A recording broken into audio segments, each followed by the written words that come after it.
Imagine a place with no roads, just canals, charming cottages, and arched bridges straight out of a storybook. This is Gijón, one of the most beautiful villages in the Netherlands. Today, we're exploring it by boat and on foot, soaking in the stunning scenery and uncovering what makes this place so magical. Does it live up to the hype? Let's find out!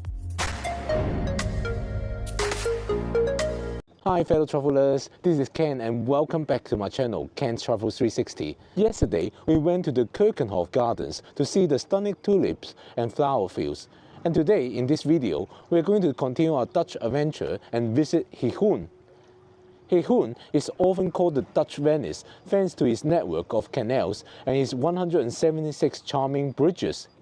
If you've seen photos of the Netherlands that looks like a fairy tale, there's a good chance they were taken in Gijón. Gijón is about a 90-minute drive from Amsterdam, so it's a perfect day trip. If you're driving here, you'll be pleased to know that most of the parking lots here are free of charge. As I mentioned before, there are no roads in the historic center of Gijón, just canals and footpaths. So the best way to get around is by boat. Renting a boat here is an absolute must. The most popular option is an electric whisper boat. They are quiet and supposedly easy to drive. And best of all, no license is required. You could also join a guided canal tour, but having your own boat gives you total freedom to explore at your own pace. And that's exactly what we're doing today. I actually tried something similar the year before in the Amsterdam canals when I went there to meet up with my dad and my sister. I thought, how hard can it be? Well, it turns out harder than expected. The steering was incredibly sensitive and it was so easy to overcorrect and end up going in circles. It took a bit of practice, but eventually we got the hang of it. Steve drove it so well that he ended up being the main driver, while I mostly filmed. As we glide along the canals, we pass by charming thatched roof houses and beautifully landscaped gardens along the water's edge. The village itself is compact, but if you rent a boat for 2 or 3 hours, it's worth heading beyond the main canals into the wider waterways and swampland. Out here is even more peaceful, with open landscapes and barely another boat in sight. It's honestly one of the most relaxing ways to experience Gijón.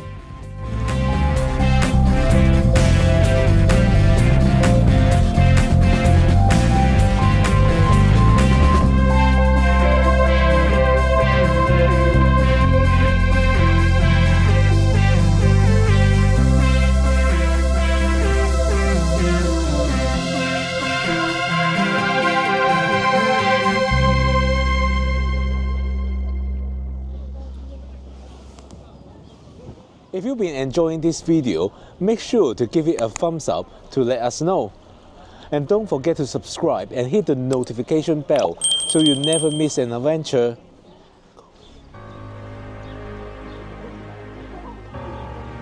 Now, let's talk a bit more about boat rental and the route options. If you're visiting Gijón during peak seasons, especially in summer or on weekends, it's best to book to a boat in advance. Many rental companies offer online reservations, making the process easy and hassle-free. When renting a boat, you have 2 main options, a full-day rental or a shorter trip of around 2 to 3 hours, which is what most visitors go for. We decided on a 3-hour rental just to be on the safe side. Now let's talk about the routes. Here's the map. If you're short on time or if you're a bit nervous about steering, then the blue route, which takes 2 hours, is a great choice. It takes you through Gijón's main canal, offering postcard-perfect views of the village, before leading you across the village side of Lake Bovenweide to return. We, however, chose the yellow route, which takes 3 hours for a more immersive experience.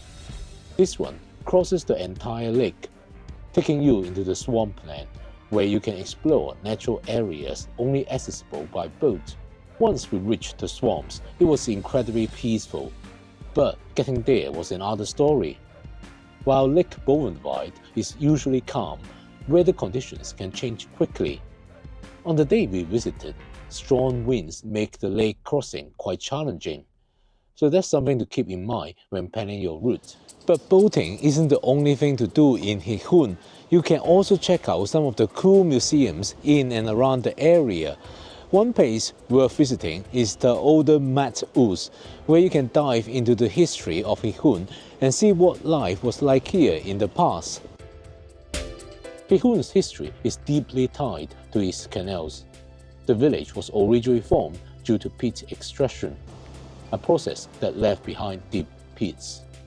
These pits eventually get filled with water, creating the network of canals that we see today. Over time, Hee Hun evolved into a tranquil, picture-perfect village, attracting visitors from all over the world. Traditionally, locals relied on boats as their primary mode of transport. Even today, with the absence of roads in the historic center, many residents still use boats for daily life. This water-based lifestyle has been carefully preserved, giving visitors a rare glimpse into a simpler way of living. By the way, Hee Hun actually means goat horns in Dutch. When early settlers arrived in the 13th century, they found tons of goat horns buried in the peat, likely from an ancient flood. And that's how the village got its name. So next we are gonna visit the Mennonite Church. One of the most interesting landmarks in Hee Hun is the Mennonite Church, which has served as a place of worship for centuries. Well, here we are, just outside the Mennonite Church. We are gonna go in. Inside the church, there's a display detailing the 500-year history of the Mennonites, a religious group known for their pacifist beliefs and simple way of life.